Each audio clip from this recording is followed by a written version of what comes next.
Car launch number 4 of 10, the Alfa Romeo Sauber. Let's take a look at the real thing, give my thoughts, feelings, and then let's take a Tommo perspective. My redesign, see if I can make it any better, any worse. I'll do my best to do not the latter, the prior. I've seen a reasonable amount of criticism online for the 2023 Alfa Romeo Sauber F1 car.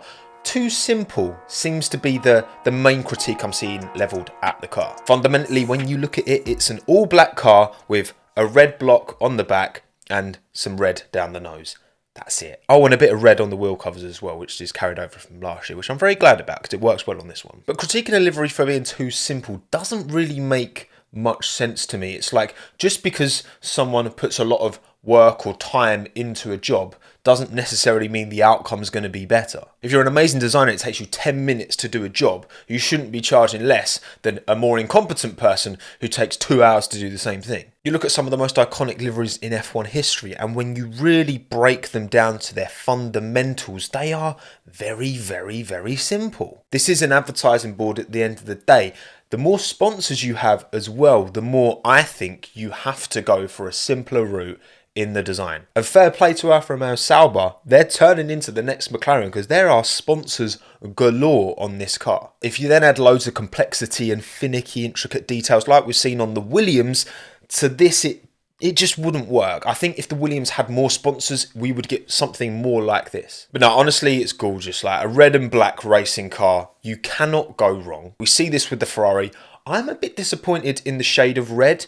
In the past, we had more of a little bit blue in the red. It was a little bit darker, a bit more kind of maroon. Whereas this season, it's more of a red, more of a Ferrari red, to be honest. But they have preserved some really nice touches. I love what they do with the Alfa Romeo logo on the back of the rear wing with the Italian flag. That's lovely. Even just the oversized, simplified Alfa Romeo badge on the nose. I love it. I think it looks amazing. Everyone seemed to love the Ferrari last year, which was a super simple design, pulled it back to the basics, and Alfa Romeo have delivered fundamentally a very, very similar livery to that this year, apart from the black on the side pods. Although I've got to talk about that launch, man. If you were watching my live stream, watching along, it just screamed Jeremy Kyle, or Jerry Springer, I guess, if you're from the States. In just the way it was shot with Tom Clarkson, the panning camera kind of zooming in on his face, the live studio audience clapping and being like, it was literally Jeremy Kyle. And then when they brought out personnel, they leaked the car in the background before they'd released official imagery. That must have been a mistake. I don't know if they've addressed it,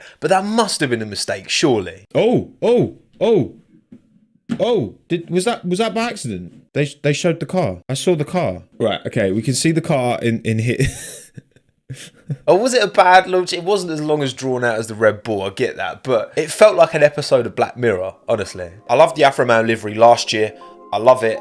Maybe even more this year, but can I do a better job? It's a tall order, but this is my redesign of the 2023 Alfa Romeo.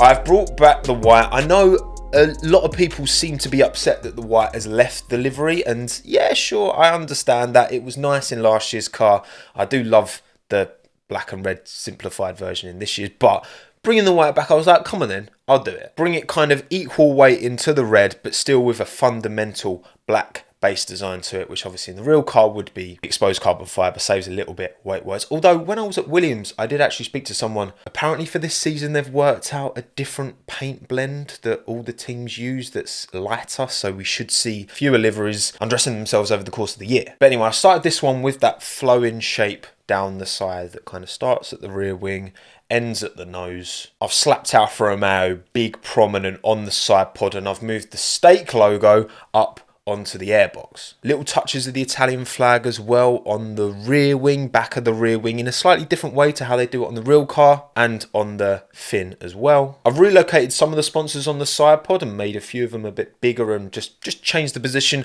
I haven't put all of the sponsors down at the bottom because, to be honest, I couldn't be asked to find every single logo. Come around to the front of the car, and it is mainly black and white actually. You don't really get much red from front on, but I kind of like that. I've talked about about this with the Renault in the past, talked about that with the Haas this season as well. The Haas is mainly white from the front, mainly black from the side. This is kind of the other way round. Also, I brought back the traditional Alfa Romeo crest for this rather than the simplified vectorized version, because I just think it's a bit more recognisable and a bit more legible. As much as from an aesthetic point of view, I like what they've done on the real car, it doesn't scream to me Alfa Romeo from that front angle. Gone super squeezed and skewed on the number. I think that fits the overall aesthetic quite well. And my red, I've gone a little bit darker and a little bit more blue with my red. I just think it gives that, it differentiates it from Ferrari going that more maroon claret kind of route. Now at this point, I'll ask you to vote for Team Real or Team Tommo in the pinned comment below. However, I mean, you're welcome to vote for me. I wouldn't vote for me because the real thing is just so nice. And I've done something different here. Maybe you prefer it though. That's 4 down, 6 to go. Next is AlphaTauri that releases on Saturday. So bit of a break before next week is an absolute madness. I'm also going to another car launch. McLaren got invited on Monday. So that should be fun. I'll do my best to try and bring some behind the scenes backdoor content for that one. Like and subscribe if you're enjoying these livery redesign videos. My name's Tommo. Thanks again. Have a good one. Ta-da.